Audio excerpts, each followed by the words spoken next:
30 years ago, Klaus Tuber changed the world. Klaus Tuber changed at least a very small part of the world of people who love really complicated board games. He invented a game called Settlers of Catan, which, how many people here have played Settlers of Catan? Look at that. We are a church of some brainy people. Who would have guessed? Settlers of Catan set off a revolution in the board game industry. People started creating what now are referred to as Euro games, complex strategy board games, people gathering around the table around all sorts of different multicolored pieces and squares to enjoy one another's company and win. I've won a few games of Settlers of Catan myself. What you do in Settlers of Catan, however, is settle an island.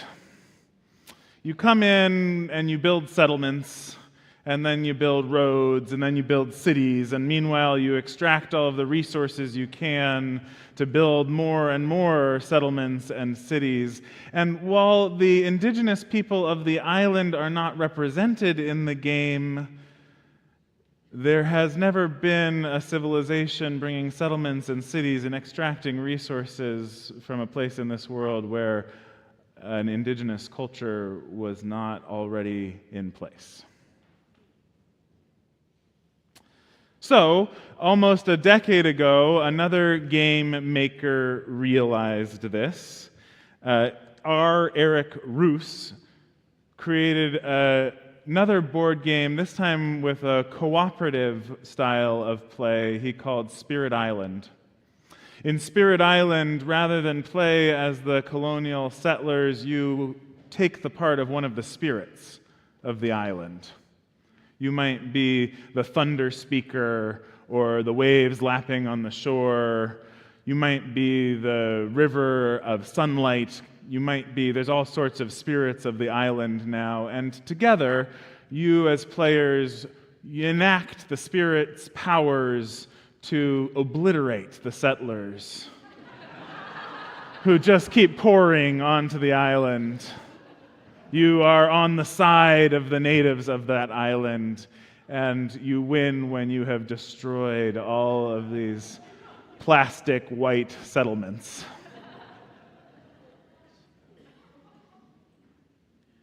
Sometimes you have to change the rules of the game. I was made aware of this and the way in which I learned this as a religious value recently at a trip to Home Depot, of all places. I was at Home Depot with my dear friend from seminary, Randy the Mennonite. I hope someday you get to meet Randy the Mennonite. We'll get him here and preach to you. Randy noticed something after we had a prolonged interaction at Home Depot, negotiating the price I would end up paying for a 5.5-foot stretch of baseboard. We assumed that I would either be paying for a 5-foot stretch or a 6-foot stretch. And after Randy observed me negotiate and pay 5 feet worth of baseboard, he said, "We did not learn the same lessons in Sunday school growing up." And I immediately realized what he meant, that while he was learning to be good and follow the rules, to be kind and right in all of your interactions, I went to a church with a minister who cheated at spoons. My minister growing up, Jan Eller Isaacs, we would play spoons, cutthroat spoons, at our church retreats. I have one particularly potent memory of rolling down a grassy hill with Jan. If you haven't played spoons, you're trying to get 4 of a kind in your hand, and then you can grab a spoon, but as soon as somebody else grabs a spoon, you can also grab a spoon. There's not quite enough spoons, so you're fighting over the spoons. Well, Jan and I were fighting over that spoon, rolling down the hill, and by the time we were done, that spoon was bent neatly in two. I told Randy what I learned in Sunday school that perhaps he did not, was that there is an evil empire and we need to resist it at every turn.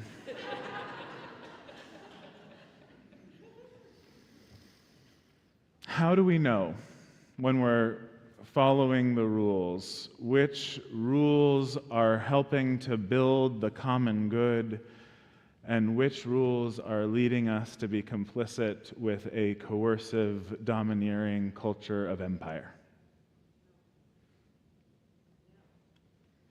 It's a ancient question, right? It's a central question in the history of philosophy. How do you distinguish between divine law and human law?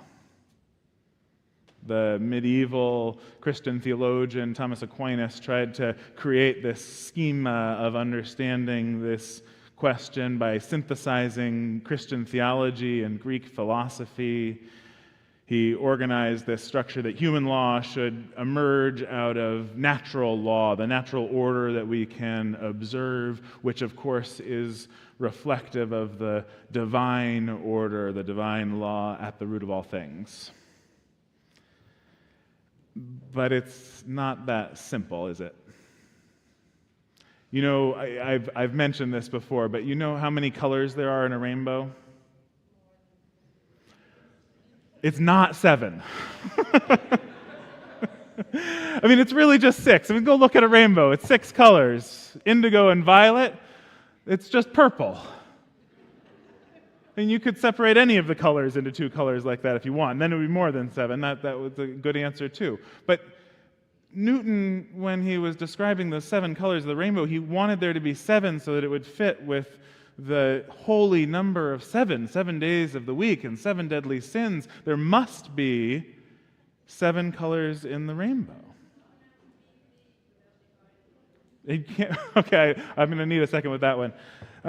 So that wasn't the only of Newton's laws, right? We think of them as laws that we are coming to understand is not quite accurate, right? Newtonian physics, the mechanistic worldview, this divine watchmaker that he imagined, falls apart in the face of modern quantum theory. We know things are stranger and more mystical than he could have imagined. It's how Robin Wall Kimmerer begins her book, Braiding Sweetgrass, by asking this question that drove her to want to study botany and understand how the world works through the wisdom of her indigenous ancestors. She went to her professor and said, the reason I want to study this is I want to know why asters and goldenrod grow together, why they're so beautiful growing together. I think that there must be something to do with their beauty and why they grow so well together. And the professor, of course, scoffed at this childish idea. And yet she went on to discover the multitude of ways why that beauty is a part of the natural, the cosmic, the divine, the holy order of things. More on that in a moment, but it's that same reciprocity that we see in the Three Sisters Garden, this symbolic representation here on these grounds of a profound truth. Mutuality, interdependence is fundamental to the order of life and the universe. If there are divine laws, surely this is one of them. This reciprocal nature of our connectedness is fundamental. This is what the folks in our tradition have been preaching since the founding, certainly of our Unitarian congregations in the Bay Area. The Transcendentalists, led in the 1800s by Thomas Starr King, who influenced the origin of all of the traditions, all the congregations going back to the 1800s here, he was a transcendentalist who believed that God is revealed through the beauty of nature. One of his parishioners, Charles Venti, was instrumental then through his learning of Unitarianism and Transcendentalism from Starr King in founding both this congregation and the First Unitarian Church of Oakland, where I grew up learning to cheat at spoons. They believed that this beauty of the natural world revealing God's intent was a blueprint for our social relations, for how humanity should learn to interact with one another. Descending from that tradition, the minister at the First Unitarian Church of Oakland in the 1920s and 30s, Clarence Reed, preached sermons like God in Nature, the mountain trails of California, with God in the mountains and with God in the sequoias. And sitting in the pews, listening to those sermons and presiding as president of the board for 8 years was Charles Lee Tilden.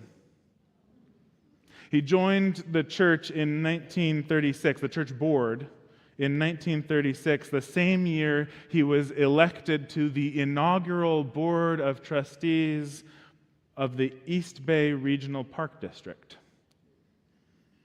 And serving with him on that inaugural board was the president of Mills College, Aurelia Henry Reinhardt, who grew up in this congregation, was married at our original building in downtown at Bancroft and Dana, maintained a dual membership through most of her life in both this church and the Oakland congregation.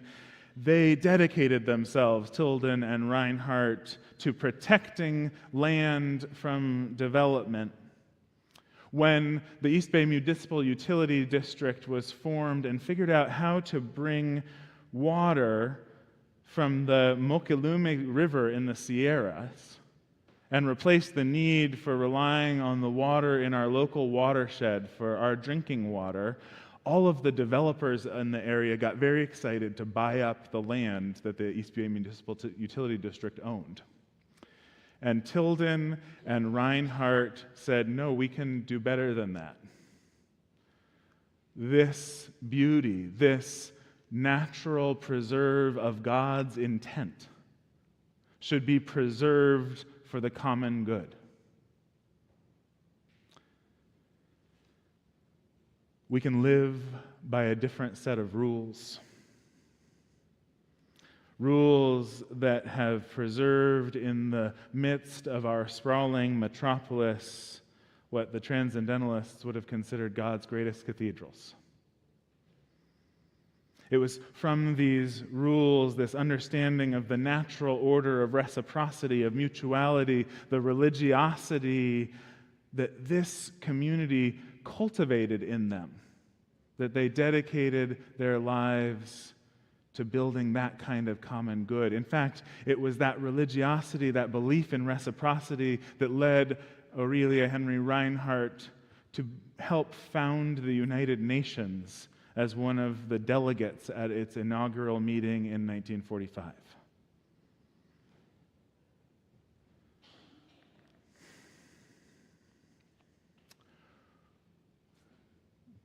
So we do know something about the natural order of things and divine intent.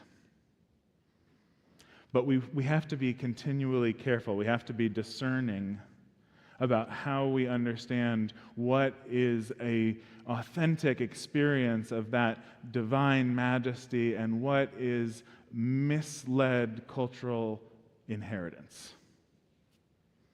I've been thinking about this reading one of David Graeber's books. You know him? He's a wonderful anthropologist. He died young a few years ago. He wrote Debt, the First 5,000 Years.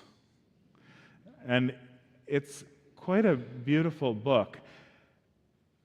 One of the key insights that he's offering through it is that much of the common wisdom we have about how our financial systems work and how debt functions is not as obvious as it might seem to us. that it is in fact constructed by thousands of years of that empire system, those rules of the game that focus on exploitation. He, in an early story in the book, is talking with a journalist, I believe. He's telling her about his working with organizations through the 90s to try and undo the harms of globalization and global financial markets. And she's asking him questions, explaining about how, all over the world, dictators in small countries would begin to have, when they got power, big debts that they would rack up from the world financial institutions. And that much of that money they would abscond for themselves, they would eventually leave power, but the country would remain saddled with debt.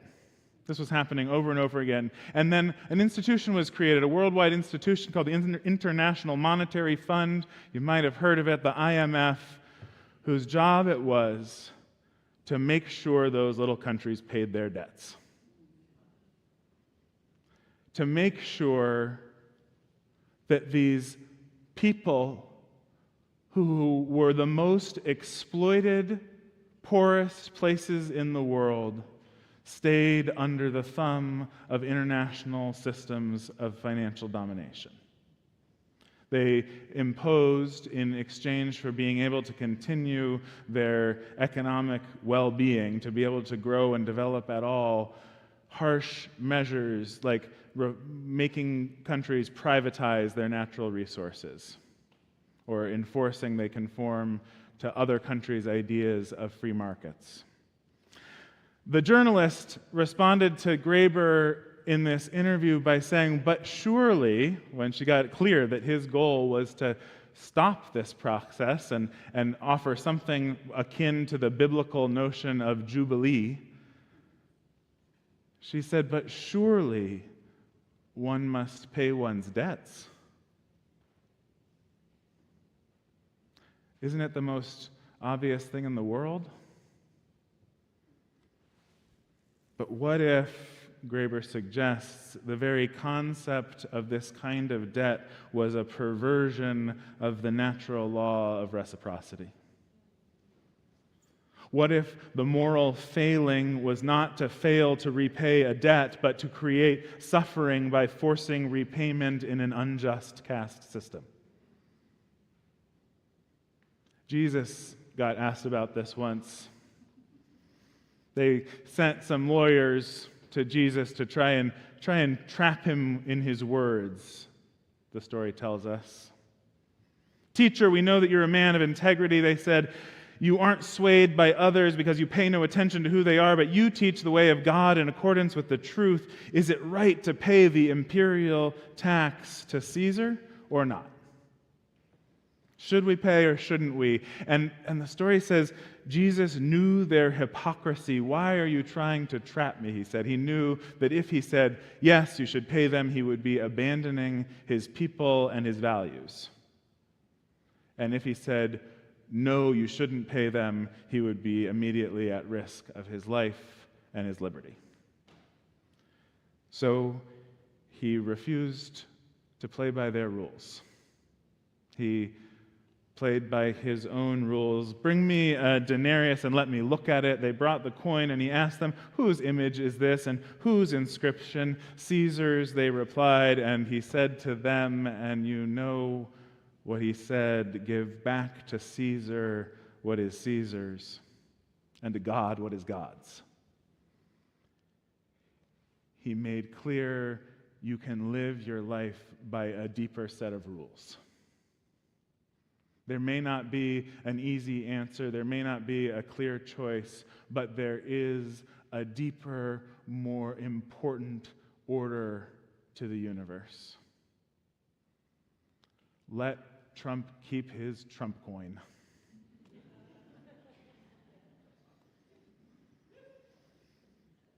So I have a couple of rules that I want to propose. Rules for playing this game of reciprocity here at church. They're rules that they sound simple, but they're really hard. So here's the first one. It's a rule that I heard about when I was at a conference with other UU religious professionals, mostly musicians this summer. Heard that other congregations sometimes have this rule. The rule is no volunteering without joy.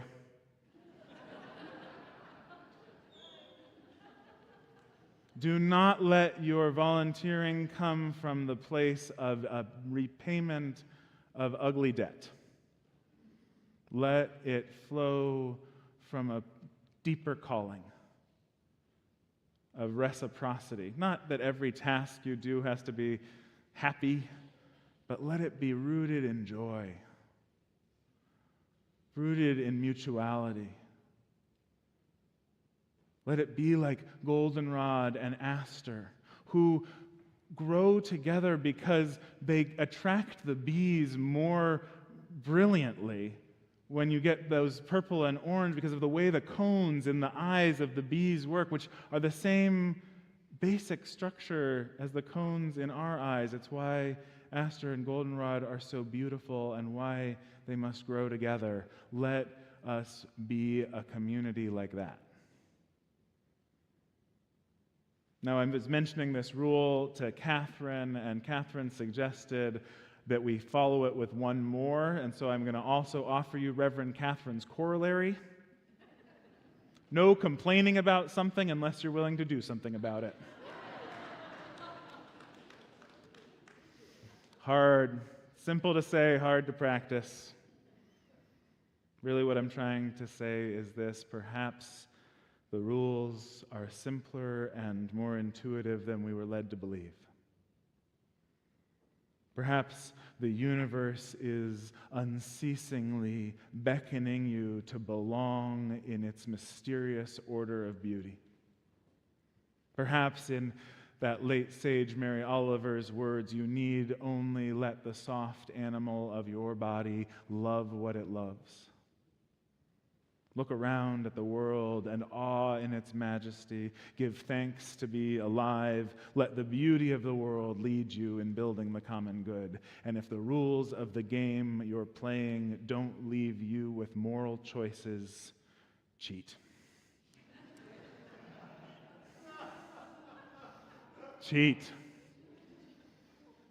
Play by your own rules. Mingle your roots with others who want to play the game you want to play. And let us grow together. May it be so. And amen.